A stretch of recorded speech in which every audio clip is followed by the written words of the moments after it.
настоящее имя Александр Михайлович Гликберг.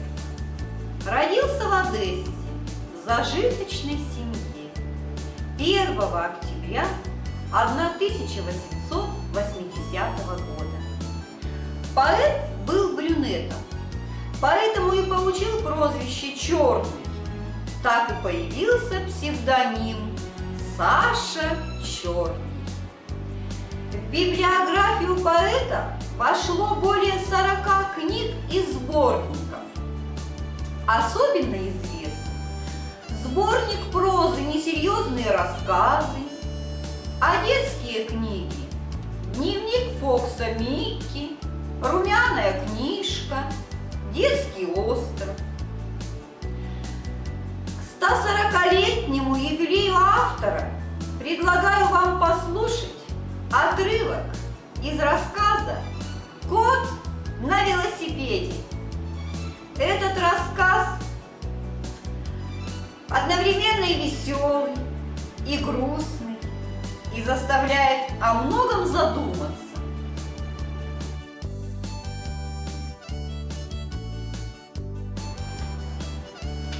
Кот был отличный, черная, пушистая, отливающая глянцем шубка, белые, залихватские усы, на всех 4 лапках белые манжеты, глаза цвета морской воды, выражение независимое и даже гордое.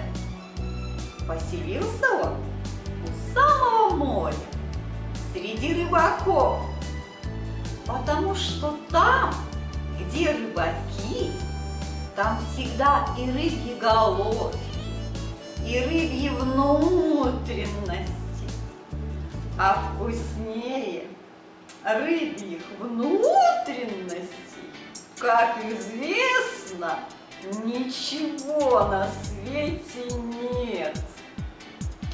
Никакого жилья коту не нужно было. Днем на опушке леса около прохожих покрутится или в помойках около сараев для лодок роется. А рыбаки жили роскошно. У каждого сарая была своя помойка. И вдруг над сараем в комнате с голубой дверью появились жильцы. Женщина, мама с кошачьими мягкими манерами, в белых туфлях на лапках. Серьезный, высокий папа, который никогда не снимал шляпы.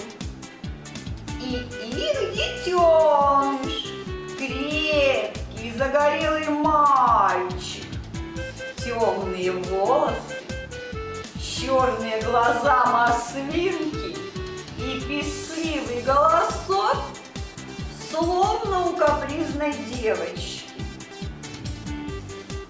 Кот 3 дня выдерживал характер, проходил мимо голубой двери, словно губернатор, прогуливающийся среди своих владений.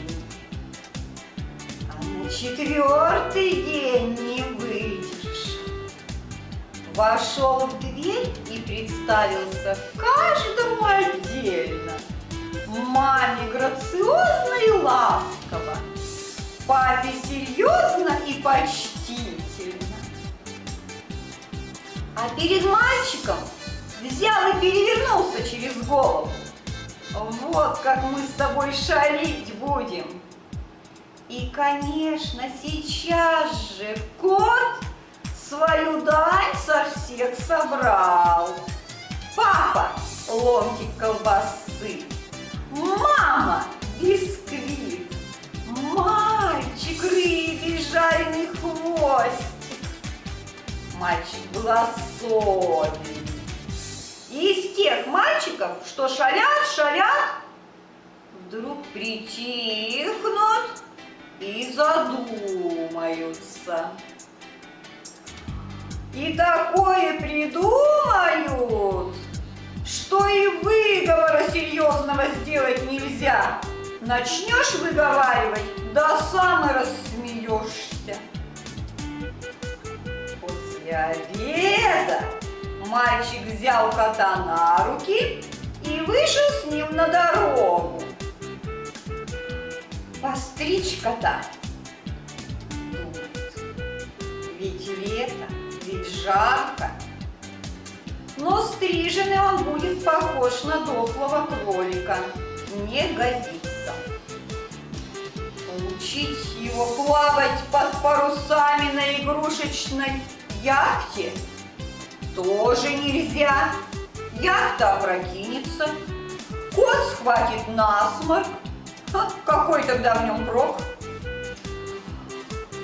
Сшить ему полосатые купальные штаны очень уж долго работать придется. О, может быть, взять его с собой покататься? Мальчик весело подпрыгнул и побежал к велосипеду. Кот покорно дал уложить себя в плитушку для провизии. Мальчик прикрутил корзинку, вскочил, гикнул и помчался. Пусть кот привыкнет. Теперь он с ним всегда кататься будет. Но разве привыкнешь? Дорога тряская, колесо на корнях подпрыгивает, плитушка болтается. Неизвестно, где спина, где живот, где верх, где низ, где лапки, где хвост. В щели врывается сквозной ветер. Мелькнул клочок облака, косая труба на крыше. А дорога бежит, разматывается, уходит. Мяу! Остановись!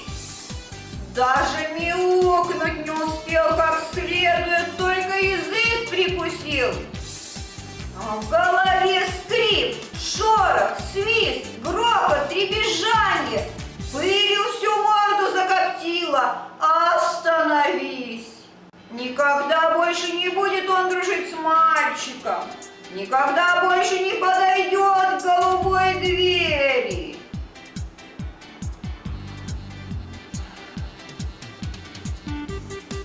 Одно только могу вам сказать. Ни велосипеда, ни мальчиков кот с той поры видеть равнодушно не мог. Окрысится, спину верблюдом выгнет и боком заползет в такие колючки, что и с прожектором его не разыщешь. А ведь какой раньше бесстрашный кот